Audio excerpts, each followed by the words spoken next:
Oh my god, what am I doing? Hello. Hi, my name is Desi-Rae. Welcome to my channel, Just Thinking Out Loud. I hope that you are well. So immigration is a hot topic. I am a person that comes from a country where many people immigrate. I thought that I could share some of my thoughts on it. The first thing that I want to say about it is that not everybody is the same. There are dangerous people in the world, and there are people who want to do you harm. You don't want to lump them in with everybody else because there are also people who are nice. There are nice people and there are bad people in every part of the world. This is basic. Who you think of as nice and who you think of as normal and who people that you are used to, they're not the same somewhere else. For example, I really thought I could give some personal experiences here. When I went upstate, I was shocked. In a good way. I was actually shocked. I'm not just saying this as like a literary device, at how people could leave their doors unlocked, their house doors and their car doors, and not worry about people coming in and like taking things. Shocking. Shocking to me, because I could never do that. And I'm going to give some examples. My family, we are not well off in Jamaica, but we are not well off either. We're in between, and we had our car stolen 3 times. We had attempts to steal it like 5 times. One night we even woke up to the car burning on fire because I don't know what they were trying to do. We had our water tank stolen. We had an attempt to have it stolen another time, and they ended up breaking it. A water tank. Really, somebody would go out of their way to steal a water tank. When you have things in certain places, like where I'm from, you have to lock it up, and it's not the same everywhere else. And this is not everybody. The things I'm trying to say, it's not everybody. For example, obviously me and my family, lots of other people I know, and I don't necessarily think it's across poverty lines either, because my mother used to tell me she grew up very poor and we used to travel back there a lot, and it's dangerous now, but she said that they used to leave their doors unlocked. And I know she could be sort of, you know, thinking of the good old days and giving me an idealistic picture of it. But on her words, she said it was very different and people used to leave their doors unlocked, but now nobody can really do that anymore. But it used to be that way, so I don't think it has to do with poverty. My older brother got held up taking public transportation. I think it was at knife point. He was like 14 at the time, so it's not like he was this big grown man.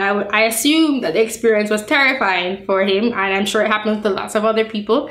And you know, he also had his wallet stolen downtown. My younger brother saw a schoolgirl just shot and killed by a drive-by shooting. And I'm pointing these things up because these are mild things because of our position in society. You know, we're not like in inner city or something, and these are things that I think a lot of people that I've met here would be like, what? Like, you know. One night there was a persistent noise at my window and I was so afraid of it. So my dad slept in my room with me and we both held knives in our hands because we couldn't afford a security system and we weren't sure what was going on. Or I'm just going to the hardware store with my father's car. I don't have my own car in Jamaica. And some guy walks up to me and says, "A big woman like you, want breed, you know." Those are things that I don't hear except for in the place I'm from. Even when I'm in like Jamaican places, it's not that bad. And you know, all of my friends have stories that are similar to that. And I come from a place where I'm walking down the street and I'll hear something like, "Yeah, I'm gonna suck off that breast today." That's like one of the most defining moments of my life. I think I was 14 at the time. And I was wearing my school uniform. I was going to Wendy's to get myself some food after school. It wasn't that far away. And it was a kid. It was like an 11-year-old kid with a windshield wiper, you know, one of the kids that wipe your glass, saying that to me. And I'm just like, first of all, I didn't say anything. I was sort of like, ugh, you know, because I didn't really know how to react to it. And, but thinking about that, he was a kid. Like, where did he get that from? that comes from somewhere. You think he's just gonna abandon that if you like remove him and take him somewhere else? And you know, you could say he's not the kind of person who is likely to come over because he doesn't have the money. But when you have things like welfare, which immigrants use up more of, illegal immigrants use more of in particular, and immigrants in general use more of, you make it easier for somebody like that to come into your country. And you know, I'm not trying to like shame this guy, but I can objectively say that there are certain elements from within a culture that you don't want to replicate in your society, and it's a reason why many people leave those cultures in the first place. I think those things are a part of the culture that you come from. So I don't think people realize that these people are different from you and they will create a different society. And I'm not saying that they can't change or they might be able to blend in over time. I do think that's possible, but I don't think it's going to happen if they can just retain their culture.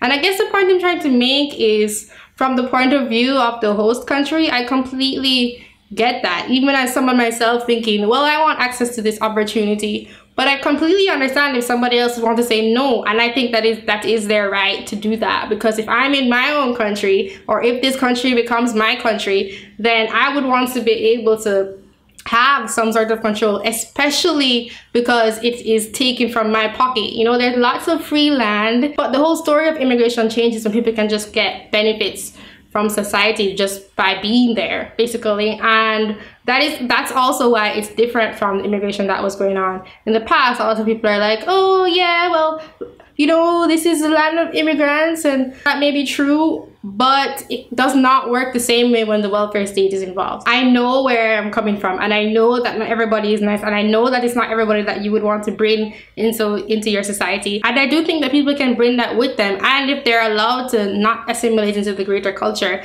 then there's an even higher chance of that happening. Another important thing is if you want people to integrate into your society, then the same standards have to apply.